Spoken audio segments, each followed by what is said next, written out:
So on matters that are currently germane and discussed, besides that list of tax cuts that you agree with, what are things Donald Trump is pushing now that you also support? I support the administration's efforts to crack down on campus anti-Semitism.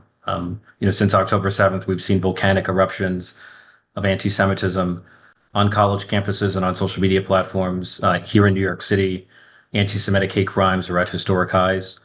And so I will support a bipartisan commitment to combating anti-Semitism on college campuses. And it's fair for the federal government to leverage the power that we have to force these institutions to comply with civil rights law. Every American, including Jewish Americans, have a civil right to receive an education unencumbered by harassment and intimidation and violence. How about scrutinizing the budget of USAID and apparently cutting it dramatically? Is that something you support or oppose, and why? Well, I support American leadership in the world, including through agencies like USAID. It's one thing to restructure an agency to be more efficient. It is something else to essentially shut it down overnight.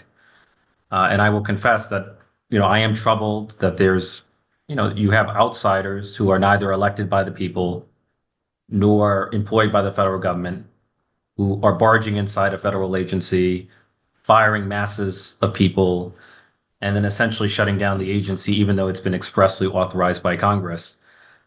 For me, that's the wrong approach to reforming government. There's a difference between dismantling government inefficiency and dismantling government itself.